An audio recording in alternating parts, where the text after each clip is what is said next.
It's going down in a few more seconds. Valencia Real Podcast. Let's go.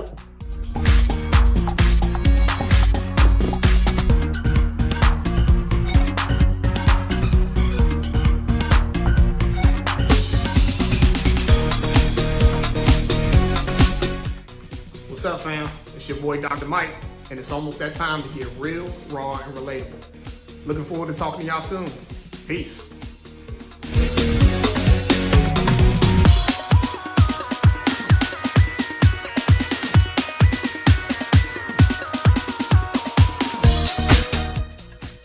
What's up, everybody? It's your boy Terrence. Welcome back to another season of Relentlessly Real Podcast.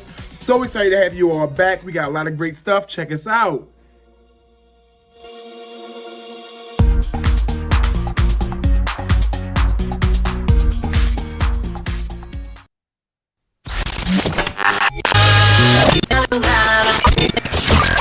You're now listening to The Real. Man, I appreciate them dudes for talking about The Raw. Wait, they were talking about The Relatable. That's exactly what I've been going through. The Relentlessly Real Podcast.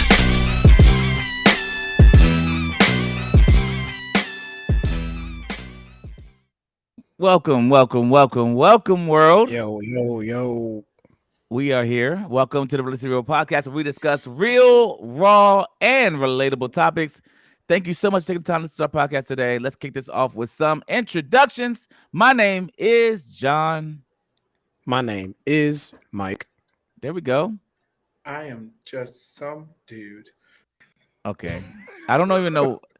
Like, I'm getting tired of it. Like, I don't know why. Why are you just some dude? Like, why? Just some dude, man. Nobody cares don't about matter. you? I'm just some dude. No, You're names don't assistant matter. principal, as your shirt says. Me. I'm just some dude, though. I agree with you. Like, you're actually not Hey. far off from what I think of you right now. Legit. See? Yeah.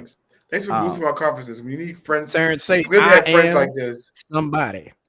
I am I am. just some dude. You are a basic black man, I think. I think that's the best way Well, to say what it. I am not is basic. Okay. Okay. Uh-oh. I hear you. So now All you're right. ready to turn up. All right. I hear you. I hear you. Let me change my name real quick. I actually have so my question today is kind of weird today, but I wanted to ask you guys this question because I was like, I had Nanos a little while ago, and I was like, yo, what do you think is the top mid-tiered fast food spot? Like Chipotle or like Cava or like Nando's? Like, what's the top tiered like mid, you know what I mean? Mid-tiered fast food spot? Because it's not fast food, right? It's kind of like in between fast food. So what's your go-to if it's not like McDonald's, Chick-fil-A, Burger King? Stop. What? What? Chick-fil-A is not fast food. Take it off the list. Chick-fil-A is absolutely fast food. Chick-fil-A is not fast food. Chick-fil-A What are you talking about, Chick-fil-A Terrence? is mid-tier. I don't care what you would say. I think. Wait a second. I think Chick-fil-A is fine dining and fine cuisine. Okay, there we go. Okay, So don't you think for 1 second that I don't think that it's like we're going on a date if I'm taking you to Chick-fil-A. You know what I'm saying? You don't order too many things out the menu. Chick-fil-A will. You could be in an $50. argument with your wife, Yeah, and bring home some chicken nuggets, and all is forgiven. I agree. Yeah. It's like bringing home a diamond bracelet. I agree with that. So what my point is in asking this question is, yo, what's the best? Because I'm like, I can't do Chipotle. I actually don't like Cava. I'm thinking Nando's is like top tier on my list when it comes to like mid-grade fast food spots. Like when it's like, yo, I want something that's not a full out dining experience, but I want something I can walk in kind of real quick within 20 minutes, eat and be out. What's that spot? So you talk about overall for like all people, or you talk about for you, just us? for y'all. Yeah, I for don't think me, for everybody. it used to be Chick-fil-A. It used to Okay. not Chick-fil-A. It used to be Chipotle. It used to be Chipotle. Okay. But after you have tasted and seen, man, these other Latin restaurants or Spanish restaurants is out here that's doing the taco scene, right? And you go back to Chipotle, it's like, all right, I'm just getting by at this point. Like, nah, Yeah. it ain't Chipotle. So it's definitely Cava. Cava for me is You like like Cava? You like it? I do. I like Mediterranean type food and all that other stuff. Yeah, it's pretty dope. That's I'm sorry to hear that. That's very frightening. Your palate sucks. What's funny though is about Chipotle is that I remember in college we were heavy on the Chipotle because I feel like Chipotle blew up when we got in college. Am I wrong? Yeah, I feel like Chipotle got hot in college. Yeah, because I remember at some point we didn't have one out where I was at school, and then when we got one, it was like everybody rushed there, bro. Like it was just. Everything. And it was every day. Like you would see the same Mm-hmm. people almost every day. Because that $6-7 amount was like, yo, this is a great price point. Yeah. For and you get the fat burrito joint. You know what I'm saying? So T, I realize that you do not do food at all. And basically Shoney's. You will not say Shoney's. Ruby Tuesdays. You will not say Shoney's. Golden Corral. I don't know. You will not say Shoney's though. Shoney's. You won't say that. Yeah. It's gotta be Shoney's. Oh my god, that's funny. Dude. It's funny about Baltimore, and I'm not gonna go on y'all because I know Baltimore's the thing. I'm ready to But do that. it's a vibe. Listen, I don't have no issue. Okay, I'm about to say this. It's actually a kind thing I'm about to say. Y'all Denny's out there is not bad. The Denny's out in Baltimore, Maryland, I've experienced. I would agree. Like when you I've had good experiences. I don't know what condition. I would agree too. So I'm gonna say something real controversial, really controversial, and I don't really care because it's my opinion. And if you don't agree, you could just shut up. Wow. I prefer Denny's over IHOP. Okay. Well, hold on. Let me explain why. I agree with that. I don't want. If I go to IHOP, I never get pancakes. I prefer Cracker Barrel pancakes over IHOP. We had the whole argument before. I don't like so why I don't even like. First of all, I'm not. What am I going to IHOP for? What am I going there for? I'm gonna tell y'all why you're so wrong right now, because you haven't even mentioned Bob Evans in this conversation. And I don't even like Bob Evans either. What are you talking about? Bob Evans has the best, most fire French toast you will ever have out of all those restaurants that you're naming right now. I agree. All of them. So what are you talking about? I've had Bob Evans like 3 times out of my life, and every time I went, no disappointment. None. Never. You know why? Because they know what they're doing. They know how to make food there. IHOP, I don't know what they're doing. Pancakes, I don't know what they're doing French either. toast, who knows what I think the only thing worse than IHOP is what's the joint you only see in the country? Waffle House. Waffle House. Dear freaking God. Waffle House is the most trash restaurant in the entire world, bro. Listen, I will agree, but you're going there. Okay, I will agree. Okay. But name me a better waffle that you can get like that. Name me a better waffle. Because it's better than the waffles at Denny's, it's better than the waffles at Bob Evans, and it's better than the waffles at IHOP. Okay. So if you're going to dismantle my argument with only the one thing that they're called, which is Waffle House, then okay, I guess. Also, you going there? I'm going there they have other breakfast items, T. It's not just waffles. And everything else they have looks like it's gonna come out disgusting. Let me tell you something. I'm being serious about Waffle House. There has not been one time I've gone in there, ate, and not been sick. Not one time. I literally go in there, eat, and be like, I want to throw everything up. That may be true. And you know what's so funny is I was wondering why I've been sick lately, and I just went like 2 days ago. And there we have it. We cracked the case, ladies and gentlemen. May be true. That may Waffle be true. House is I was so sick today. Like, oh my God. Seriously. Bro. Like anything you get, their eggs, their waffles, their pancakes, their anything, you're going to be sick. And that's kind of how I feel about IHOP too. Yeah. That's how I feel about IHOP too, though. I'm not gonna lie. I can't do IHOP. I can't do IHOP because every time I go in there, it smells like mop water. Like I can't eat there and it smells like mop water. I feel like there's mop water in everything that I eat, including my pancakes. They mixed mop water in my pancake mix. That's because they did. They mixed not it the mop in my water. grits. They mixed it in my eggs. It's all over, man. And you know what's close? You know what also smells like mop water when you walk in? Waffle House. Fridays. Fridays always smells like they just use a stale mop. I think it's something they actually spray in the atmosphere. I feel like they have like a actual like little spray junk that's like a mop water waft that just goes out. So what every 15 seconds they just like, don't you know we gotta make sure we maintain the standard. top of a if we're putting them in tiers, if we're putting them in tiers, like I guess tier 3 is like not a non-fast food. So Fridays, Applebee's. Mhm. What else would be like a tier 3? What's the best out of them? Okay, so Fridays, Applebee's. I used to believe Chili's was better than that. I'm not even gonna hold you. I used to love Chili's really bad, really bad. Okay. And Chili's used to be really fire to me. I have gotten sick from them as well. So Chili's isn't good anymore I either. think it might be you. No, I Chili's think you're is bad. irritable bowel syndrome, yo. I might have that too. But Chili's is also awful. So I'm like Chili's Fridays. I'm feeling Applebee's. Buffalo Wild Wings right now a lot heavy, yo. Okay, so that that's Buffalo Wild Wings and Waffle House are like neck and neck. Just so we're All clear. right, good night. They're neck and neck. Good bro. night. Good night. You know why? Because Why? they also suck at like actually cooking food. I don't know why what do you get? You get dry. I know what you do. Burgers, you get the dry wings. wings. You get wings with no sauce. Actually, I already know what you do. Lemon pepper. Bam! Surprise! Lemon pepper. Oh, you get lemon pepper. Lemon pepper are fire there. This is something I didn't see you saying. Trash. I repeat, their wings are still trash. Yeah, I agree with that. I cannot stand stand Buffalo Wild Wings, bro. Their burgers are good.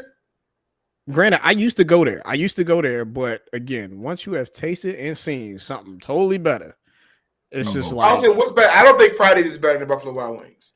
Because number one, Fridays is more expensive and it's not no more quality food. So I'm like, I'm paying more for drinks and food, and it's not better quality. So that by default, you're not better now. I agree. I actually agree with everything you're saying right now. Buffalo Wild Wings has more options. The only thing about Buffalo Wild Wings I hate is that they don't have any vegetables at all. So you're not going there for anything healthy. No. There's nothing healthy. It's legitimately bar food. Yeah, yes. it's a all bar like spot. sports food. But so is Fridays. But they do at least have like broccoli, some greens, some vegetables. Yeah, like I tried to get, but we don't have that. We have a salad. You can have a salad. You know, salads are also good for you, T. I don't want no freaking salad. I wanted some broccoli. If it's iceberg, sound like you're upset. I don't want earth. I wanted some broccoli. Okay, salad tastes like earth. I got it. So you guys know that we normally do the next flick and chill, but today we actually aren't going to do that. It made me think of this that just came out today, guys. I think it's breaking news, if you will. Netflix is starting next month. They're going to be charging people $2.99 who share their password.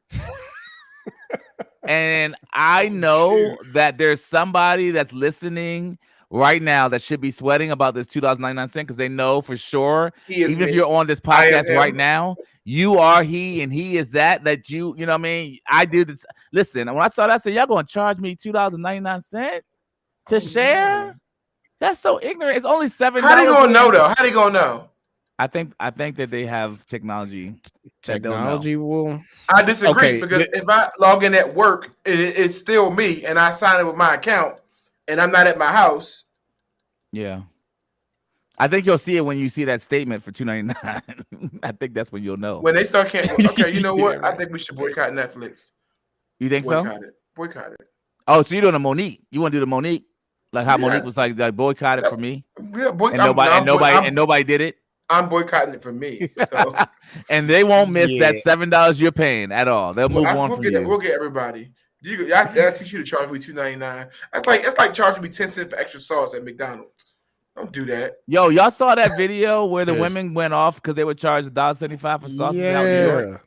Yes. Yo, that was nuts. Yes. And it was about a 4-minute video of women, 3 women, I believe, just going ham about the sauces at the restaurant because they would charge $1.75. And I've never seen nothing like that in my entire life. Actually, I was like sitting. I'm watching the footage. I'm shaking with the people, with the employees. I'm like, oh dear God, they threw a freaking dispenser at you. Like they threw like actual food and stuff at you. I mean, and I was just amazed. I mean, I just couldn't believe it. But when I realized where we were, where it was, I was like, I guess it could happen. It was like 4 a.m. I think it was late night. They were drinking and they was going at it. Yeah, I was about to say it had to been under the influence to be wilding out like that and not care like nobody record. I mean, of course, people going to record it, right? That's basically what everybody did in the back of the video, is pull out their phones and start recording. Which is unfortunate nowadays. Like that's what people actually do instead of like, hey, call the authorities or like something else productive other than like trying to get clout. Here's my question. You're there. All of a sudden, these girls go off. T, Mike, you girls are there. I mean, you girls are there. You're not girls, you're men. You men are there, and these girls go off and start throwing sauces and going crazy. What do you do next? I'm leaving. First of all, I'm leaving. Yeah, you're not. So you're not sticking. You're not even sticking around. I'm out, and I'm calling the police. I'm snitching. Okay, so you're leaving. So you're not intervening. You're not like, yo, y'all need to come on, y'all need to chill out for real. Nope. Even women, T? Nope. Really? They ain't finna beat my ass all across the table. Yeah, right. If they wild enough to be able to throw this restaurant upside down, I don't want to get different levels of women. What you think gonna do to me? Like, you see, oh, they gonna beat you. Oh, you from Baltimore? And they go in. They just go in. Like, nah. We hate Baltimore. I'm good. As soon as they see you say something like, stop, don't do that, they're going to turn to you like, get them. I feel like in those environments, it doesn't win. It doesn't win for you to stand up and be like, no, guys, this is not what we do. Just call the police. Like you're the next guy that's about to get like beat up. And I think that's what I'm helping out get by tossed calling over the the counter police. too at the owner. I'm letting you know I'm helping out. I'm snitching. So we talked about a form of this because we talked about how like, yo, if a fight breaks out somewhere and it's like a girl and a guy and they fighting or whatever, and the guy's beating the girl up, y'all said y'all wasn't intervening. I think. No, I said I would, Mike, to a certain degree. Mike's like, stop, don't stop it, don't do that. So you know what's so funny? Don't hit her so hard. I've had a change of heart. I meant to share it with you all. To share on this podcast. It's been so many things. It's been so sorry, but Mike, I'm sorry, Mike. Don't stop it. Oh my God. Michael, text. Don't hit him so. No, John, I'm laughing because because we got who are you texting right now? We got this mutual friend, remember, who went off, stop hitting women. So I'm just I can't get that. I love him because I hope he's watching this episode. Because he went off. Listen.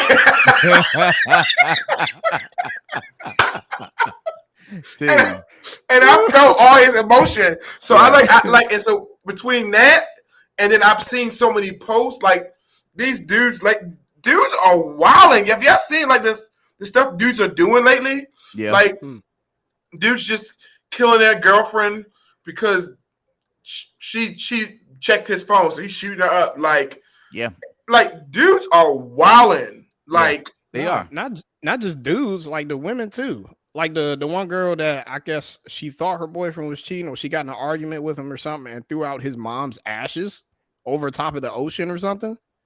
Y'all remember that? Like it was. Oh yes, yeah. I did see that. That's I'm like, really, yo, really this is mother's ashes. Are you just gonna dump them Jones over the bridge? Stop it. Seth Stone says, nah, I'm intervening on site for the man hitting the woman, and whatever happens to me is going to happen. Yeah. So my only reservation is I'm going to intervene. Mike texted. Don't do it. I'm going to intervene. I have to be cautious because at the end of the day, I still have to make it home to my woman, my daughter. I still have to be able to. I got to. Yeah. So I'm like, I can't hit like on my tombstone. Here lies Terrence Robinson, great noble warrior who lost his life because this girl was getting. What is this? A movie? Like who? Nobody saw that. Nobody's saying that at your funeral, bro. I want to say this nigga died from getting slapped by a woman. A woman beat the crap all out that of money this going man. on your tombstone right now. Yeah, nobody's doing that, paying for all that. I gotta sit here and die because you getting beat up over a burrito. Like I just feel like I can't. I think it's a sticky situation. I mean, it's really sticky. So one of those things for me is like, yo, I want to intervene. I think my heart is intervene.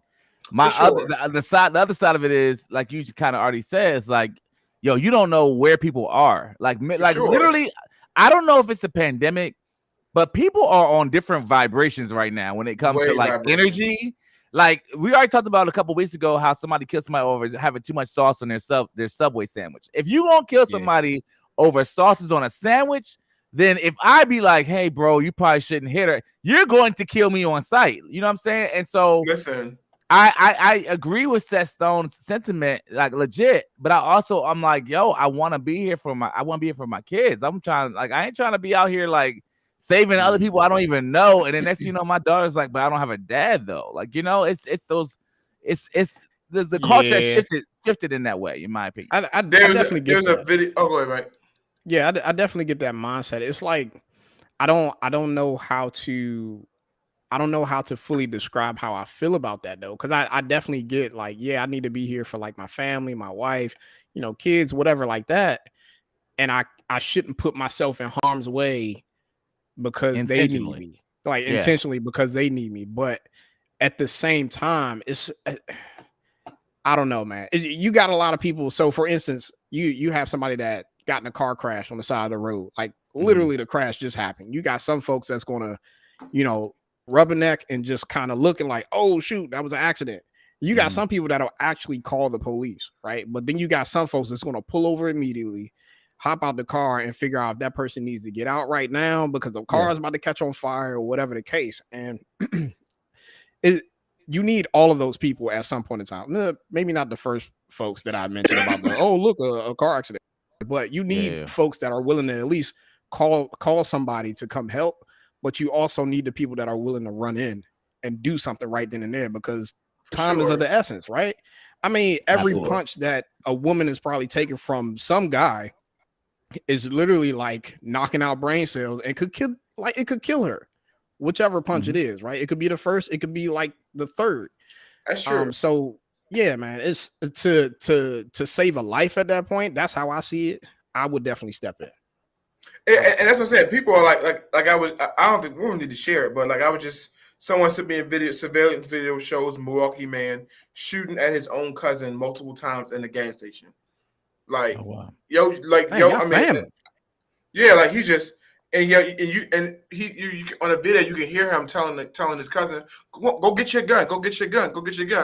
Sir, why are you threatening? Why are you? Wait, what are we doing? Enticing. Don't tell him to go do it.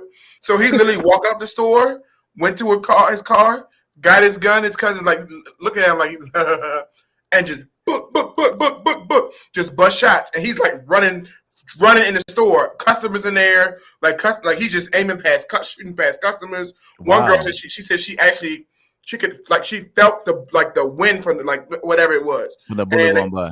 Yeah, and the guy like he shot it. He did shoot him once. He did get him, but it's just like, yo, people are wilding. Did dude die or no? Because I feel like I didn't see that. I didn't see that part. Of I him feel like dying. that part's important.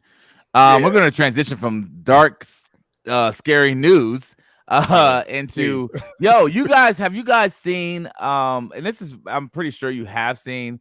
Man, Sesame Street's under fire, y'all. Here we go. Not hug the little black kids, okay? Do not scroll away from this video. Watch the whole 1:30. I'm making a point, okay? Now, here's the video. Rosita says hello to some kid, sees the white lady, high fives, then says no to somebody, looks right at the kids, says no, okay? On the Instagram, Sesame Place is like, no, that ain't it. You know what I'm saying? The performers can't really see people because they're up high. Okay, that's not what we saw in the video. Not at all. But let's say for the sake of argument, that's what happened. Okay, so explain the rest of these videos. Little black boy, nah, I ain't gonna hug little black boy. He's heartbroken. Yeah, he's heartbroken to me. Rosita looking directly at this kid, dance, hug the other girl, walk past this kid. Now, let's slow it down. Does it look like she pulls her arm away right here? Walk away. Is that a pull away? It looked like a pull away to me. Look like a pull away. All right, here comes another one. Little girl, just walk by her. Handler don't help. Now this is just wow. I don't know who this character is, but what is this? What are you doing to the baby? Why are you knocking the baby down? What? Now we said hug, not shove. Hug, not shove. Now this is the worst. Look at this. This Bert gonna slap the person. Bert done slap the baby. Bert slapped the baby. Sesame Place finally apologized. They said, my bad, we ain't do that. What's going on? And Sesame Street was like, we don't even work with them like that. I'm not even gonna lie, y'all. like, so I had two different reactions to that joke. Because a part of me as a black man, I was dying. I'm sorry, laughing. Because I'm like, yo, that is just such a blatant racist, like slapping black people, pushing them over. Like, it's not funny at all, literally. But man, I was cracking up a little bit. I have to say. So like the part that I'm cracking up at. Yeah, go ahead. My bad. Question. You good? No. I was gonna just say my question is to any of y'all: is your child has rolled all the way up to Sesame Street, Sesame Place, whatever, and they out there about to, oh my God, about to see Bert and about to give him a hug, and Bert mushes your kid, okay, just like get. Okay. I need to know what are the next moments of Bert's life or your child's life. That stuffed animal's head would have been rolling across the table, right? Like, you mushed my child. Like, oh my God. Escorted out the park. I'm laughing about this now, right? Because when I first seen it this morning, I was hot. I literally told my wife, I was like, it's moments where you gotta take the high road, right? And handle it like we're trying to handle it as far as like taking it to the courts and suing, whatever the case. But there are also moments where you just you feel like a fist to the face will solve everything right in that moment. Cause you just gonna mush my kid, bro. You just gonna mush my kid. Oh, facts. All right. No. It's okay, baby. Hold on 1 second. Wow. Like it's just That's all I need. But I'm laughing at it now, bro. But that's just so disrespectful, man. And I guess the funniest part is just the fact that what Kevin Stage said at the end of it, he was like, Sesame Street was just like, yeah, we don't even bang with y'all like that for real. Like that's hilarious to me. Like it's your characters. No part. It's your character. Like, characters. Yeah. It's like, nope, we don't know them. So I saw the first video and I didn't know where this had happened at because I thought it was a Sesame Street parade, but not at like Sesame Place. And so now that I know this at Sesame Place, it makes sense. Like kind of like Steph said, that if you've ever been to that area, there are no Negroes that live anywhere in the vicinity of that area. Yeah. Not a single Negro. Does that mean you just don't acknowledge black people at the place? What I'm saying is I'm not shocked because I'm pretty sure the only time they experience anybody is when they visit that park. And who knows who's working for that, what kind of racist thoughts or beliefs people under those, like for all we know, that could have been the same person. That could have actually been the same person in different instances, dressed up as different characters, whatever it was. Terrence is over here cracking a case. Okay, so, could be. Makes sense. And he might have lost his job. I will say Sesame Place needs to talk about the follow through of that particular employee. Yeah. Until then, I was just about to go there next weekend. You can still go. For real? They're gonna mush your kids. That's all that is. Can we be honest? Can we be honest? Can we be honest though? Can we have a conversation? Go ahead. What was that? Sesame Place, taking your kid, but let's think outside of this incident. Sesame Place, taking your kids, or Six Flags America. In Landover? Yes. Oh no. Absolutely. No. I'll use my spigot from outside. Like that place. You guys having fun throwing water? I remember TJ's friends wanted to go for a birthday party. I said he's not going. Wait, because it's Six Flags? Because it's Six Flags. He had a birthday. He's not going to that party. Yeah. He's not going. He's not going. What do you have against I am convinced that is where COVID began. Okay. Enough. I am that convinced. It's ridiculous. That's like that place that like Simba and Mufasa was talking about, like that. See that dark place, there. That shady place. You must never go there, son. That is Six Flags America. Where I will say when I take vacations, I don't even consider. Like, and that's like literally 20 minutes away. I'm like, yeah, I'm gonna go ahead and do a 2-hour drive to Busch Gardens. Like, I'm not. I do Busch Gardens. Busch Gardens fire. Is it good for kids? That's a good thought. That's a good point. Busch Gardens is good for kids. They have, I mean, it's no, Busch Gardens is great for kids. I would say Hershey Park is okay for kids. I feel like Hershey Park is kind of like, Hershey's a little racist too. I'm sure that you get mushed out there too, but Hershey Park, when you're out there, like you're just kind of like, yo, like it's not a whole lot of kid stuff to do, like ride wise. So that kind of be like a little sucky, but whatever. But the water jumps, like the water situation is good out there. So I've been out to Hershey Park this year. So back to the topic, right? I wanted to say something real quick. I think the most upsetting part about that is like the adults, right? Us as being an adults, we know that racism is real. And from a child's standpoint, like you talk about a 5-year-old, 6-year-old, whatever, 8-year-old, their first time experience could have been that moment right there and not even know it. And the parents have to sit back and explain to them. Yeah. And the fact that these kids can go to school with each other and not have to experience that at all. They just look at each other as like, yo, we just kids. And racism is nothing but a learned behavior. We know that. My son's best friend is white. His best friend is white. His best friend is white. And that's what I'm saying, man. It's like it's not until they get exposure to this crap of a world where like racism starts to build and bigotry starts to build, and you start to like, you realize what your parents are doing, or as a kid, you realize what your parents are doing, or what your peers' parents are doing, or your cousins, or whatever the case, and then that stuff sticks with you, man. Kids are like sponges. You know what's so funny though? Yeah. Mike, there's two things. The good thing is, at least the kid won't have the idea that a white person did it, because the character is green, purple, orange, blue. That is a good thing. Facts. Okay. That's the stupidest thing I've ever heard. The second thing is, we are assuming that person under there is white. We are. There could be a black man under there just mushing everybody. What if they're not? What if it's like Dave Chappelle? What's the name? What if it's a Native American? Remember Dave Chappelle jump where he's like Bixby? Yeah, he's like he think he's a white man, but he's not. He's like, yeah. And the watermelon, white power.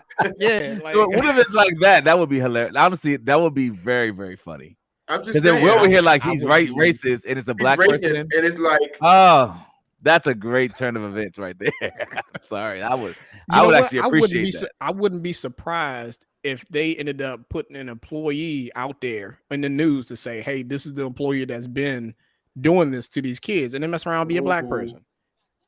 What if they twist it like that? That'd be crazy. Or what if a black person has experienced racism and they didn't do anything about it? So he said, I got an idea. I'm going to dress up in these costumes and I'm just going to show the world how racist Hershey Park is. How we get to Hershey Park? We're not at Hershey Park. I mean, you know what I meant. Oh, Sesame Place. Sesame. It's racist. How we get to Hershey? They are racist. No, don't do that. I was There's no Negroes there. The only thing brown in Hershey Park is the chocolate. Let's just be honest. Wow. Let's just be honest. Relax. So guys, I actually want to hop directly into the topic today because I feel like I want to get some time. Usually we're doing trending topics for like a long time, and I got more topics, but I'm like, let's just move on to like have some actual dialogue today, because we actually have a good amount of things that are going around in TikTok right now, and I want to talk about the reason I want to bring this up is because I feel like what doesn't happen enough is the kind of like petty but not petty things that surface in marriages when it comes to like conversations, right? And this one here I actually got from, I think from T. I want to share it so we can have a little bit of conversation about it. Here we go.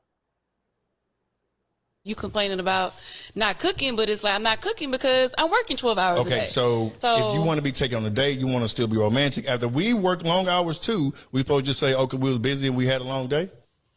What? No, it doesn't work that way. That's not the same thing. Yes, it is. That is not the same thing. It is very similar. I'm telling you what I need from you, and you aren't providing it because you're too tired or you work long hours. That's a big deal, though. Like, you want somebody to physically be in the mood to have sex. Going out to eat with somebody and going on a date after work versus being like, oh, I'm in the mood to have sex with this man after I've worked 12 hours a day and got the kids in bed are two different asks of somebody. So I think those are two different levels of what you're requiring. Men and women. If you're my woman, I'm always in the mood to have sex. That's because that's how y'all are wired. It don't matter if I'm tired. Y'all could be depressed and want to have sex. Y'all could be broke and want to have sex. Like, y'all are gonna be horny. You're my woman. That's not gonna change. All right. So that's a good precursor for the conversation today. So let's hop right into this one. They kind of set it up and kind of have the conversation of basically who's more tired, who has had the longest day, and basically the wants and needs that of needing to be fulfilled. So wanting someone to, after a 12-hour day, the ladies after a 12-hour day, she cooking a meal, etc. for the man. And the man trying to use some sense of like comparison to say that's the same difference as him working all day and taking you out on a date. He said, which I don't agree with. That particular point he made, I just didn't agree with. But for the most part, it's the conversation. So what say you guys when it comes to the idea of trying to get this whole thing done when you are dealing with one, you're dealing with expected roles in marriage. There's a lot of expected roles that happen. So like you think the man's gonna take the trash out, you think the woman's gonna take care of the food, the cooking, or whatever. And so whether that happens or doesn't happen, or even the woman thinking that you're gonna take care of the car, these are things that are sometimes not even discussed, but they kind of surface in marriages over time because you haven't discussed it, right? And the expectation levels is like, hey, you're supposed to take care of this, I'm supposed to take care of that, etc. So with all that being said, what do you guys think about this young lady saying, hey, I work 12 hours. I don't need to cook. Like at the end of the day, and it's not the same thing as you working a full day and taking me out to dinner. It might not be the same thing to her, but in actuality, it's the same thing across the board, in my opinion. Regardless of whether it's sex or I got to work on your car after a long day of work. You know what I'm saying? Like, there's an obligation there as far as like my role in the matter. And there's some level of effort that I have to put into it in spite of like how tired I am at the end of the day. So I get her point, but at the same time, like there's still a level of sacrifice that has to come with it. Like, that's what you got into. You got into marriage. It wasn't just because so you can have your needs met. It was for you to be able to meet the needs of your spouse. And that's a two-way street, right? If we're both meeting our needs, if we're both meeting the needs of each other, then there shouldn't be any lack in those areas. So yeah, in spite of how tired we are, whatever the case, man, love is an action word, and there's going to be some sacrifice in that too. So yeah, that's how I feel about it. That was big. I saw. I'm gonna push back a little bit because I actually don't fully disagree with his point about bringing up and taking somebody out to eat. And I'm only saying that, and the reason why I'm saying I think it's valid is because if I worked 45, 50 hour work week, and Friday night you up and ready, you want to go out or whatever, and I'm assuming, there's a couple of scenarios. Let's assume the woman did not work a long work week. Maybe she's a homemaker, whatever it was. She ready to go out. I'm not ready to go out. I'm tired. Actually, I would like to go to sleep on this Friday night. Actually, I would actually like to watch this NBA Finals game that's about to drop on this Friday night. This is Game 7. Actually, I would like to sit here and watch the Super Bowl. Actually, I would like to do this. But I don't do it because I want to take you out. And I know this stuff pleases you. And so I'm actually sacrificing my sleep to spend my money, to spend my time, to make you happy. I don't have a problem with him making that comparison, right? I'm like, the one thing I will say is, as I'm hearing her talk, she was like she was speaking from her experience, and that she works too. What I will say is, and this is my mindset, it evolved into marriage. I don't expect traditional roles if I don't have a traditional marriage. And so, in other words, if my wife works, I don't expect her to cook all the meals. That to me is a traditional expectation when we have a traditional relationship. We don't. You're out of the house. You're working. I'm out of the house. I'm working. I don't think that role all belongs to you. I think we should share that role. So I hear her complain about, I got to put the kids to bed and then come. Like in my mind, I'd be like, okay, cool. You don't have to always put the kids to bed. Why am I not sharing in that duty to help put the kids to bed? Like I remember like several times when my kids were growing up, like, or my kids were like, were just born and babies. And I got up to feed them in the middle of the night. It wasn't just my wife. I got up to feed them. I did that. And so my whole point is I see that side of it. Now, here's my devil's advocate. I've also understand and know of times where the guy will do those things and he's still not getting any. So it becomes, hence the caption, it's an excuse. You don't want to do it because you don't want to do it. Yeah. And if that's the case, just say that, man. So let's have a different conversation. Don't just sit here and try to, fill in the plot holes or whatever like that with excuses. Like, get to the root of the matter. And I think that's another thing. I might be going off on a tangent here. Within relationships, like folks don't want to get to the root of the matter because excuse me, folks don't want to get to the root of the matter. And that's the most, like, the key point, because we're in the marriage to be a unit. Like we're in the marriage to be one, and anything that's against the grain as far as like trying to separate us, we should be against that. We should be able to identify when like something is like, when there's a separation happening, when there's some sort of disagreement or something that's pulling us apart. Somebody needs to be able to, like, I don't know, I guess be able to point that out and say, you know what, let's get to the root of it. And how can we get back to our like cohesion, right? Like, how can we get back to being one? Because right now we ain't, so right. I think the thing that I was gonna say against, not even against, but to T's point, in the video, what I think is the equal exchange that I think happens in relationship is men obviously want sex, like she said, men always want sex. That's what she said. I think the equivalence of that is women always want to have connectivity and talk, and they want to have that connection to the man. So like, absent of connection, you feel like you're not, it's like the same thing as absence of not having sex.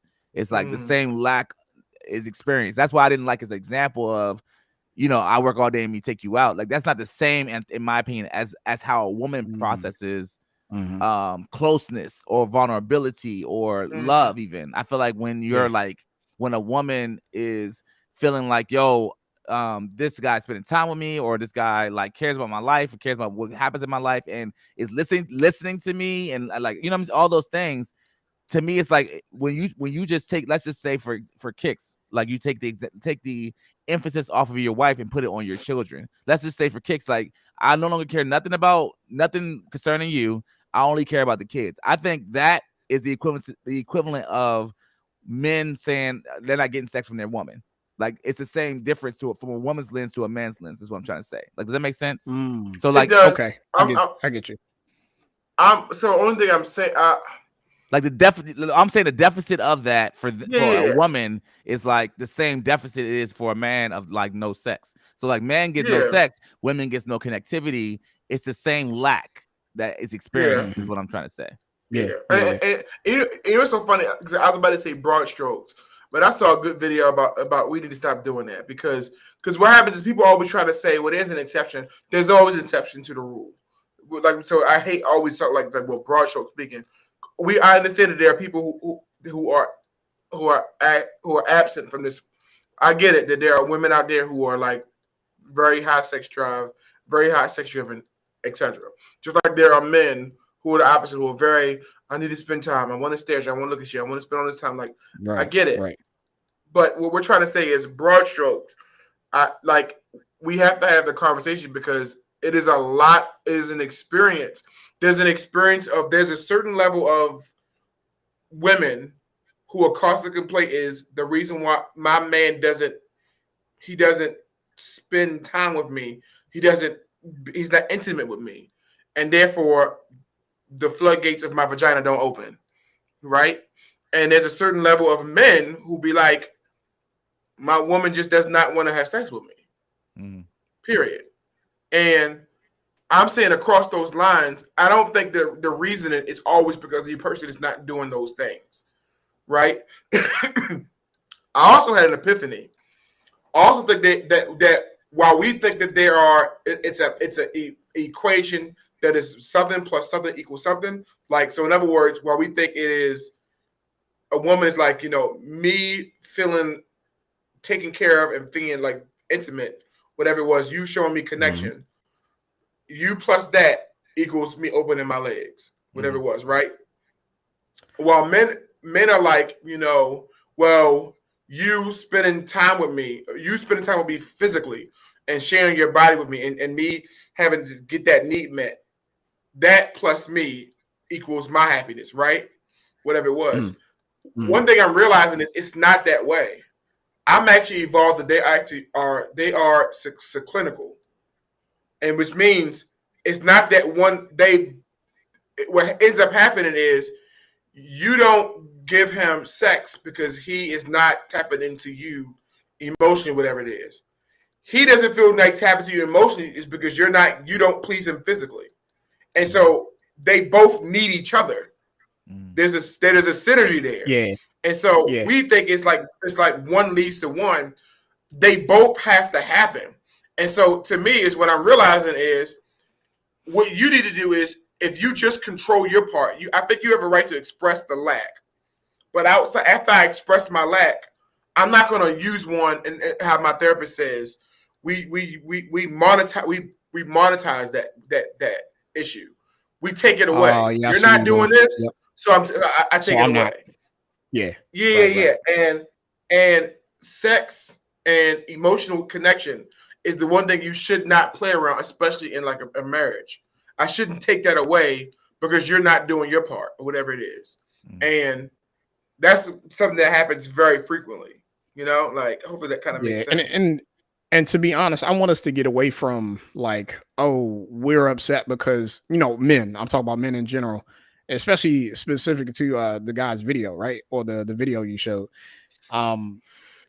Let's get away from the sex topic. It's about affection, bro. Like it's not even about like just sex. It's about the affection, like physically, like the physical affection, like a simple, or even being desired, right? Yes, yeah, exactly. Like or even being desired to the point where it's like, you show me physically that you desire me, or like and express your affection towards me, like physically, whether it's let me give you a back rub type thing, or you know what I'm saying, rub my chest type thing, or whatever, right?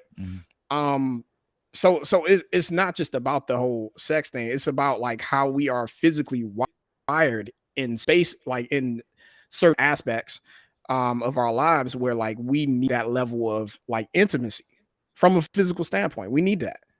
Yeah, absolutely. Yeah, I think both of your points were really good, and I kind of wanted to say something not against what T said.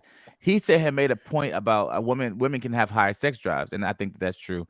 But what I think also is true is this. I think what's more important than even if y'all sex drives match, I feel like sacrifice, like even if it doesn't match sacrificially, your level of sacrifice is like important too. Like, you know what I mean? So like whether it matches or not doesn't matches is kind of like not really the point.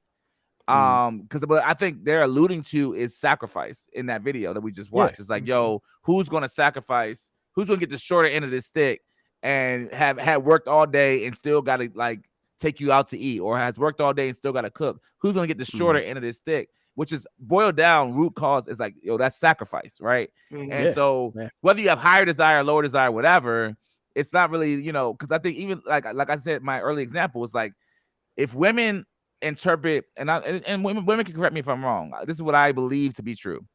If women interpret intimacy as connectivity and being able to like talk to and have some kind of sense of like connectivity to their man, and that's on the same level as men with sex, then it's very important that, right, like that a man listens while you talk, right? It's very important that a man is like mentally present, right? If a man's on autopilot, that will bother you. And in the same way that will bother you, if a man's not mentally present, it's the same way a man would be like, absent of getting or deficit of getting sex, I'm no longer like mentally or physically present with you, right? So like that's what happens. That's how that boils down. So I feel like I'm always struggling to try to find the equivalent of whatever it is means to the man, what that thing is for the woman, so that the woman can understand this is high on your list, but this is Like, high I'm on the trying to man's meet list. you at your level. Like, you know what I'm saying? Right. So you can be able to, like, so you can be able to, my bad. Go ahead. yeah, you're right. Like being able to meet them eye to eye, right? Like, even though I don't feel the same way about whatever your deficit is, there is an equivalent on my end. And we need to be able to share that amongst each other so we can see it from each other's perspective. And that's the thing. So what annoys me about the topic of sex with women, especially, is like y'all always want sex. Like that's kind of like that kind of negative connotation. Y'all always want it, as if that's a bad thing. You don't think you should want to be wanted by your man? Like, you know what I mean? Like, that's a good thing that man's looking at you, desiring you, whatever. And if that's off the table, you really done lost. You know what I'm saying? So you should be wanting. It should be an encourageable thing, is what I'm trying to say. But I think over the culture, over time, has been like, y'all always want sex. That'd be like, man, that'd be like, again, using my example, you always want me to listen. Why you always want me to listen to you? Why you always want me to like hear what you got to say about work and about life, about this, about that? That's weird. That's weird that I would say something like that, because you're like, why would you not want to listen to me? Why would you not want to hear about my work day or my whatever I'm going through in life, or however I feel about this, that, and the third? Like, of course, right? I should want to hear you out, right? And you should want to please me sexually, and those should be equivalents. And we should, and to even Bernie's point, like, yeah, I agree. You should not weaponize on either side. The man shouldn't weaponize and say, I'm done. I'm not listening to you no more. I'm, whatever the case may be, or vice versa. So I just think it's important with this topic that we got to like start having those to your point, Mike, those kind of conversations that say, yo, yeah, like if you like, it's not always about the like sex. Like, it really isn't. Like, if you're talking about desirability and you're talking about like intimacy, like to your point, Mike, it really isn't about the end goal of sex always. It's now I'm not going to act like it's not like 50, 60, 70%, but it's not like it always has to end that way. It could just, I think the in-betweens could just be like, oh, hey, like kind of to your point, rubbing the chest, whatever, if that were to happen. So I think a lot of times women, I don't know, but I don't know. I don't think women are not wired to be that way. And I think God's so interesting in that way, to have a lot of women not wired to be the one way men are mainly wired. I think that's just ridiculous. So I think this is an area where I think there needs to be more compromise. First of all, communication. Second of all, compromise, right? I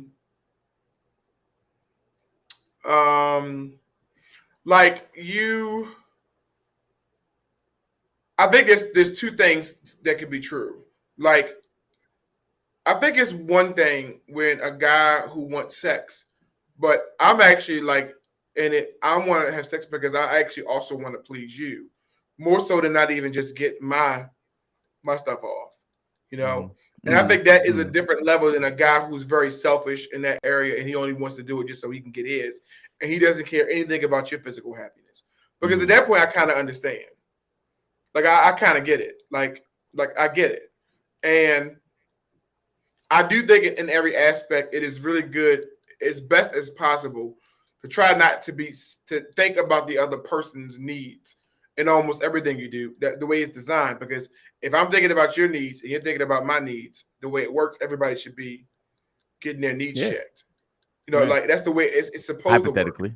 Hypothetically, right? Yeah. And so my concern is always to be like, okay, it's an area where,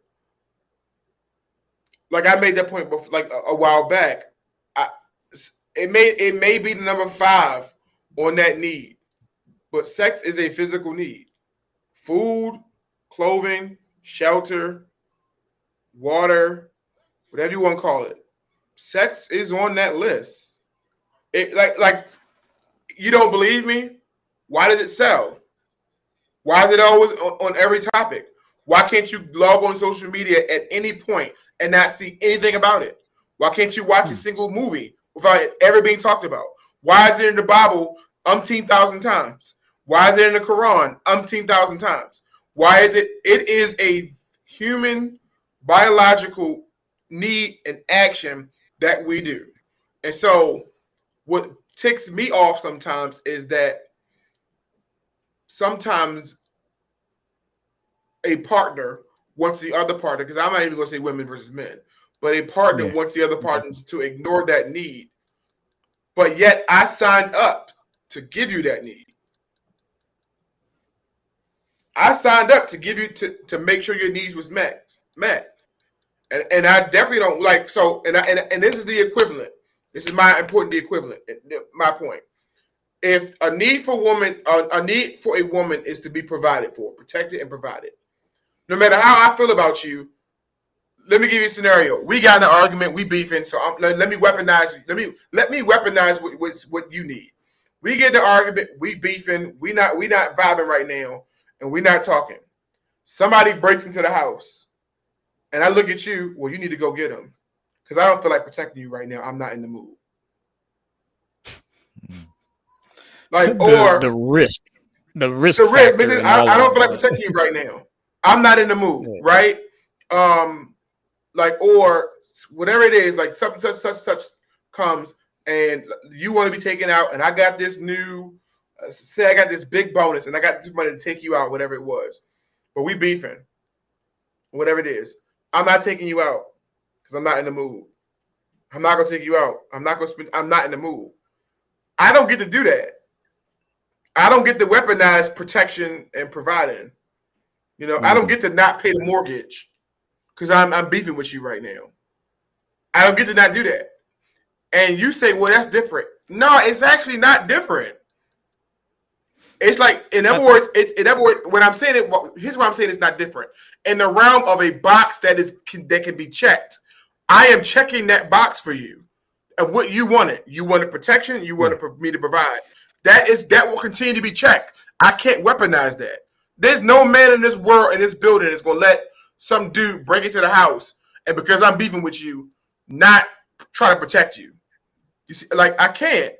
You know, and so my thing is, like, I don't get to not check that box and weaponize it.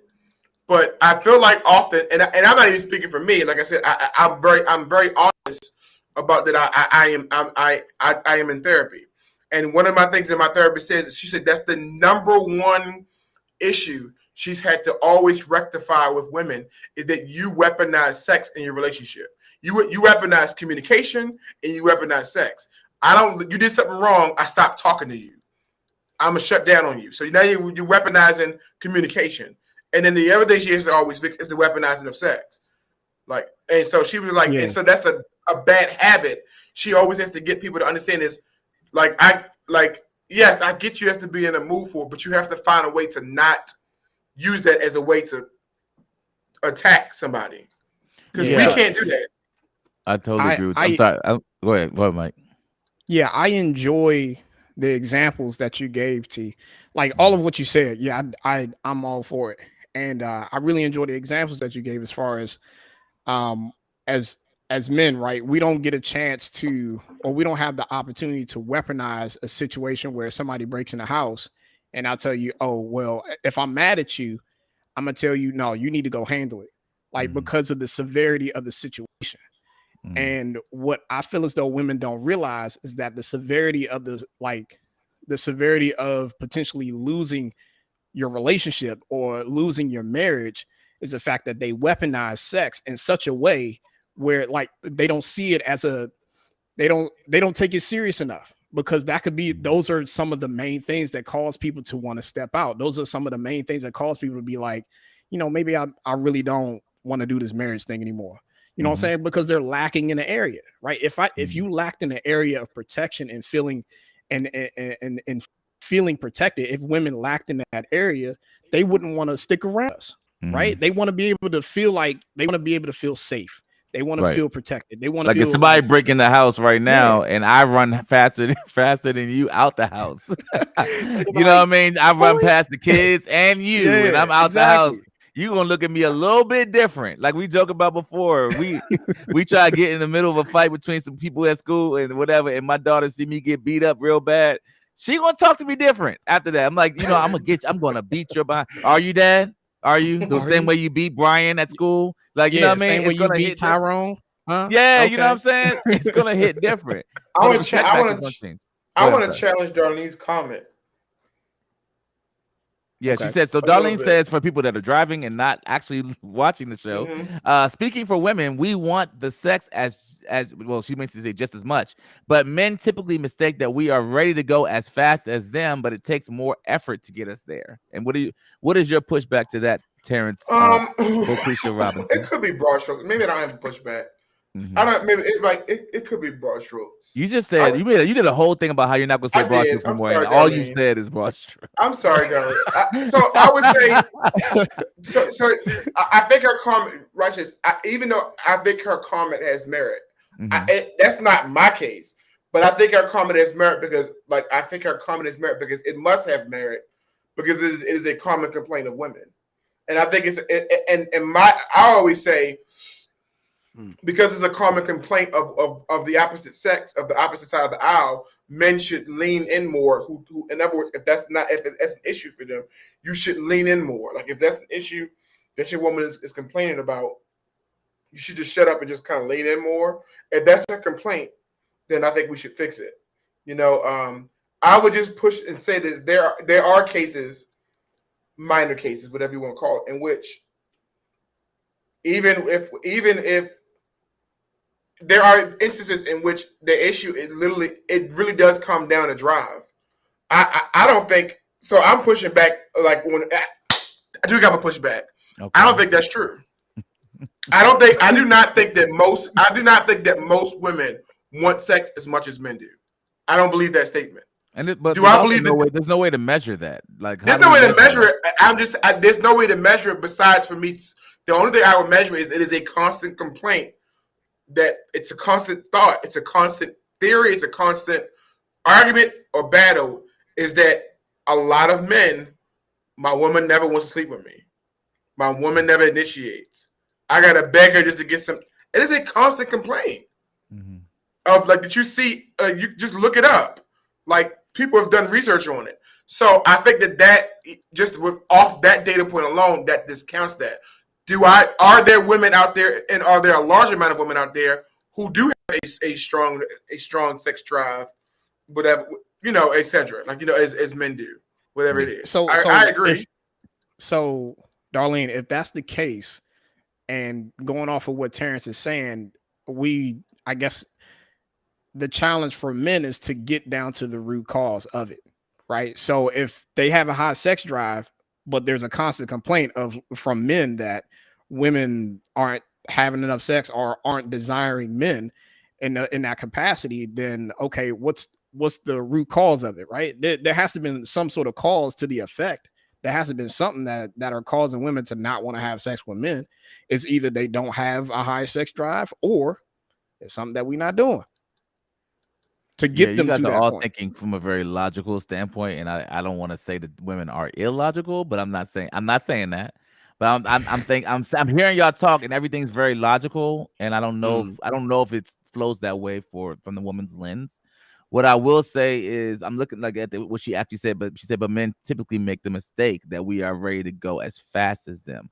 And so when I even look at that one little part of that sentence, the ready to go as fast as them, it's like it kind of goes back to what we talked about before in the podcast, where you have to kind of put the work in ahead of time. Like, oh, I got to text her, I got to call her, I got to let her know I love her, all day, and then like kind of warming that thing up for like later on that night, right? That was something we said months ago, maybe even years ago at this point. My point in bringing that up though is if it takes all that priming to get to the point where she want to have sex, does she even really want to have it, or are you basically convincing her of it like throughout the day? You know what I'm saying? Yeah, I was about to say, is that a form of like weaponizing to get what you want? Like, I don't want to, I'm not sure if I want to use the word weaponize, but it's like you're trying to coerce her or like, right. Like you said, like manipulate. How much of this is authentically what I really feel about you, or how much is this me trying to get to a desired end result? I disagree there though. I think I may disagree there a little bit. I don't think it's coercion. I think it's me checking a need for her. I don't think at that point, like. But it's a need that you're gonna you have a desired one before you even start checking boxes. That's what that was my example. So before you start checking boxes, you're like, I want to have sex, right? And then you start checking boxes that you know will help her get to the point in wanting to have sex. If you're doing it, watch this. So at that point, it's coercion. But if my ultimate goal is to make sure she's happy, I like putting in the work, not butting in the work. Putting in it, yeah. Yikes. If my ultimate goal is to make you happy, if my ultimate goal is to make sure, like, yo, I don't want my spouse to lack. I don't want my spouse. I just don't want my spouse. I don't want my spouse to ever lack because of something that I'm not doing. And so my reason why I'm doing it. So am I doing it with understanding? Yes, I get it that will access whatever it is. But look how you rolling your eyes just now, like as you were talking. Yes, I get it. Yeah, you know what I mean. Like that's like, what I'm saying. I'm like, no, you're rolling your eyes to the very thing that you know is not like a natural, organic thing. You're already saying, like, I don't think it's either what I feel normally. This is just me putting in work to get some sex. Like, stop it. But no, I think the reason is not. I'm saying the reason it should not be. I'm only doing it so I can get some ass later. I'm saying that the reason is, and that could be the problem too, because women can pick up on that. I know you're only doing this to get me to like make sense, rather than I'm checking on you because I'm checking in on you, and I want to know how your day is going, and I want to know how you happen to end up in sex at the end of the night. T. Hey, T gonna be laying on the bed with roses talking about, oh, I had no idea you were into having sex tonight. The whole time, nigga. Really? Really? Like tonight? Like, bruh. I'm just saying, but no, all I'm saying, and then I'm sorry, the only one thing I want to say before you say, like, Mike, is this. It also presents a seesaw effect, because then you're talking about putting in all this work, and how does desirability fit in for the man when you kind of create your own monster? The monster you're creating is, yo, I know there's causality. If I do this, I'm gonna get that. But also, I don't feel desired anymore because now I'm always the one initiating, and no one reciprocates that thing, right? So you're training her into how to basically be on the receiving end on getting that, but never to be like an initiator, which goes back to that sacrifice piece. Yeah, I get it. I totally get it. That's it, darling. We it's a circle.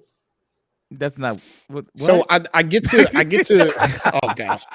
So I get what you were saying, T. I get what you were saying as far as like that turns around a question of intentionality, right? Like if we are questioning our like habits in the sense of like hey, we know the causality, like you were saying, John, like, hey, if I do this thing, this is going to get me sex at the end of the day, and if I don't do this thing, it's not going to happen. You should, I guess there should be a desire there to want to meet the needs of your spouse in order to get her to that level of like intimacy, right? Like if you truly desire that for her, if you truly desire like her to be worked up in that moment, like you want to see that reaction that she gets from those things. But to John's point, like if we're constantly doing that, if we're constantly the initiators, we're creating our own monster in a sense where like our needs are not being met on the back end, where we're constantly the initiators and the affection portion is not being like our affection portion is not being fulfilled because we're the ones constantly putting in the work. I agree with that. Watch this. I actually agree with that. Yeah, I do agree that the man should not only be the one initiating. Let me give an example. And I'm gonna get real raw and relatable, like hopefully relatable, right? Okay. So John was saying like I'm doing this, like I'm like the scenario. I'm only doing this because I'm hoping, like I'm only checking in. Hey, how's your day? Mm-hmm. Like this is how you did just now. Oh God, I gotta. What's your coworker do today? Like, oh wow, that's so crazy. I told you that bitch was crazy. Like blah blah blah.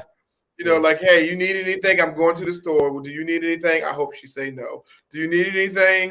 Blah blah blah. All this stuff, right? I hope she says no. Listen, that energy That energy is the equivalent of a girl going down, of your woman going down on you. Is that enough? Did you come? Like it's the equivalent. And let me go out on a limb to be very clear. I can't speak for all men. If you gotta put that lack of effort and sucking my you know what, and you really don't want to do it, I personally do not want it. Just don't do it. I don't want it. I literally will just go without. I will go without. And so my thing is, it is much better when the person wants to do it. Like, as your wife, I'm going down to you because this turns me on. I want to do it. I want to make sure you are pleased. I got you. Etc. Like, and it's a team sport. Like it's a 2-person sport, right? And come on, man, follow me. Mike in there tagging people in. Team sport. Like, yeah, exactly. So with that in mind, like it takes 2 to tango type thing. You know what I'm talking about. We do. But if it's just one-sided and that other person is like, just your spouse is giving off vibes like, okay, let's just get this over with. I'm just like, dang, like I really wanted it to be a two-person thing, but now it's just one. Now like, I don't know. I don't want it no more. Like it's not as fun anymore. Yeah, it's not as it's easy for us to be able to go out here like as men, right? I'm not talking about within our relationships cheating and all that other crap, but it's easy for us to go out here and just be able to have sex with somebody. It's easy for us to do that. If we want to get our rocks off, we gonna do that. And be able to come back home, cool, go about our day, whatever the case. But the fact that we desire that from our spouses, we want to be able to have that experience with them. And if they are not involved in that experience with us, then okay, we might as well cut this short right now. So I think we have to define I think this is a pillar of a point. We have to define what sacrifice looks like. Sacrifice looks like, I don't know that you're sacrificing when you're sacrificing. Do it with gladness. Come on. Sacrifice looks like, I don't know that you're sacrificing when you're sacrificing. Like it should look like you're looking forward to it. That like the look of sacrifice shouldn't be like, oh, this begrudging, I guess I'll give you this. No, that's not what sacrifice. You better not sigh when you tie up your little ponytail to go to work.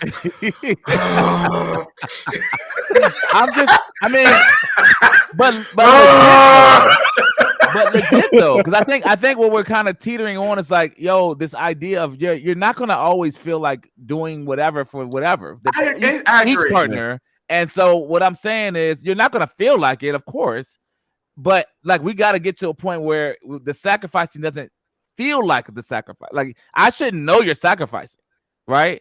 Like in either, like whether it's sexual, whether it's like going to the store, like T said, whether it's going out for dinner, it should be like, oh, we go. All right, you want to go out? And I'm dead tired. Do not want to go out at all. I might still express, hey man, I am a little tired, but yeah, you know what? Let's just go. Because you want to go. You know what I'm saying? But like at the most, that's what like sacrificing with revealing looks like. I think a lot of times we like sacrifice, and it's like we gotta let them know this is costing me to do this, and so I don't want to. And we're just sharing way too many things, and I think the sacrificing needs to look more like, yo, you don't even know I sacrificed when I sacrificed. Like you had no clue I did it, but it felt like it was like normal situations, right? I didn't feel like doing it. So I give an example of that, right? So the line of work that I'm in, sometimes I have to work some late nights.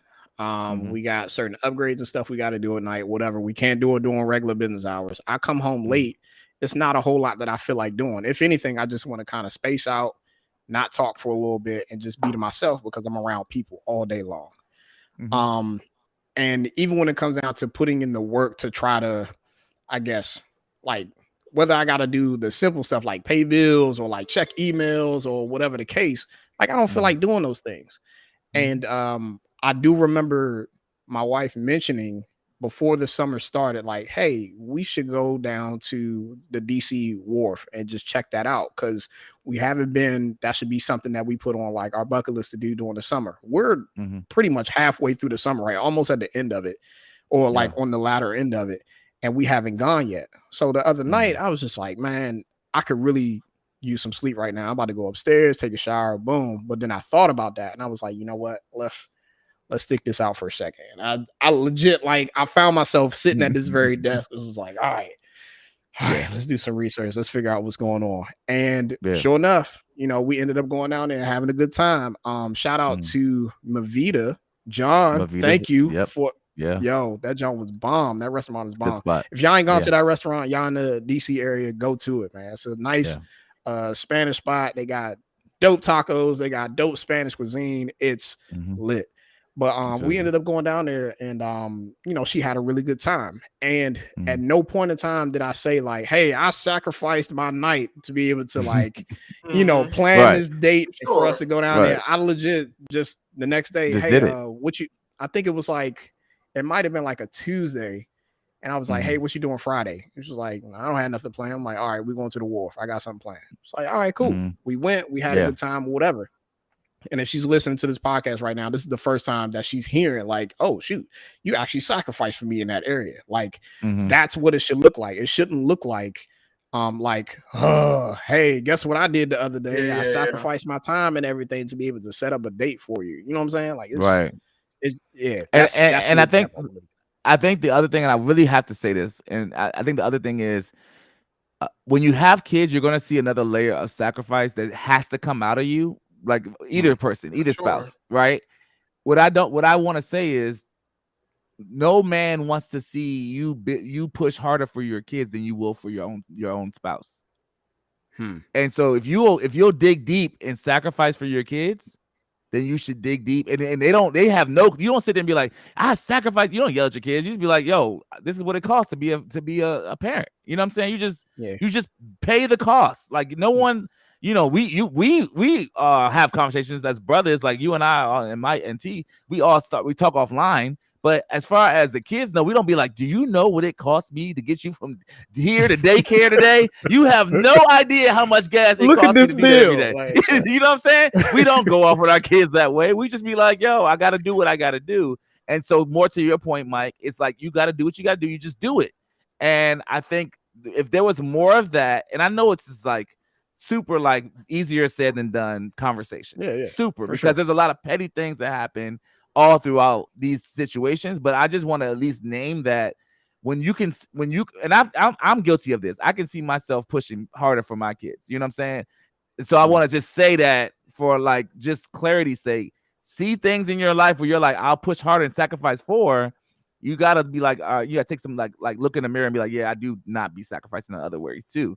So I'm just trying to say that too. So like that, I think it's a amazing conversation that we didn't even think we were going to have all about, you know, just the levels of sacrifice it takes to really be together. And even the idea. So I think if we try to wrap this and put this in a bow, I think the best thing that I could say, and anyone else that want to say it, then you can also speak to it. But the best thing I can say is, yo, yeah, you work 10 hours. So what? You know, like, you know, we have to. The reality is, yes, you work 10 hours and yes, you're tired. And maybe it is sometimes you pick up food, but maybe it is sometimes you got to dig deep and say, you know what, I'm tired, pause. I'm tired. I'm going to still, you know, cook this food that I don't feel like cooking. And I'm not going to complain about it because sacrifice doesn't look like complaining. Sacrifice is like sacrifice, and he won't know the difference. I won't let him see the difference, or she won't see the difference with how my attitude is about it, because sacrifice is sacrifice. That's what I would say. Yeah. I agree. That's it, man. T, any last words, bro? No, that's good. That's a good conversation. I would like to revisit it too. You know, I would like to. It would be dope to revisit this with the panel. Yeah, bring some women in here. Yeah, man. This will be a 2-hour podcast if we got some women in here talking about no, because sex is okay. All right, God bless you. All right, so guys, thank you.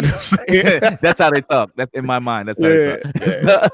So, guys, thank you so much for checking out the podcast today. We obviously talked about a bunch of different topics, Sesame Street and how they just mushing black people all over the place, and we talked about Netflix adding the $2.99. So get ready for that bill that's coming next month. Okay, that extra $3 is coming out your account. You better change your passwords tonight. Yeah, and you're gonna be. Listen. People gonna get some awkward text messages, bro. You gotta come up off my account. I'm not paying extra $3. I'm not doing it. I'm sorry. Nah, just change that password. You gonna get some rude text like, "Yo, you changed your password?" Yeah, bro. Yeah, bro. Shoot me Can the I get the new $2.99. I jump? got you. Nah. Yes. Yeah. Nah. You got. And I'll request that $3. Anyway. Thank you guys so much for checking out the podcast today. We appreciate it. You guys already know if you want to support us more, just send a message on iTunes and let them people know what you have gotten from the podcast thus far. Man, we're like back to since 2019. It's 2022. We're almost what? 4 more months in the 5 more months left in this year. I'm going into 4 more months left in this year. Almost We've already Christmas. been doing this. Yes, almost Christmas. We almost been doing this for 4 years, guys. So like, it's crazy how long it's been because it's 2019, right? Like when we started. So listen, I appreciate anyone. We appreciate anyone that's came on the podcast. Jesus Christ, came on the podcast. How long? You're done. We were talking about sex. So that's what made me go. My name is John. My name's Mike. And I want to end it with a joke. Okay. I got a joke. How does a non-binary ninja kill people? A non-binary. How does a person who is labeled as a non-binary, how does a non-binary ninja kill people? I'm not. I don't know, Terrence. I was gonna say hiya. I was gonna say hiya, but a non-binary person ninja kill people.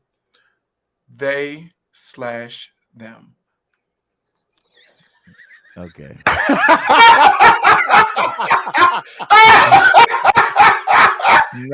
It's not that funny at all. They / them. What's worse though, T, is like you told the joke and you laughing the hardest, bro. Like it's so they / them. I'm done. All right, guys. Thank you guys so much for picking up the podcast. Peace.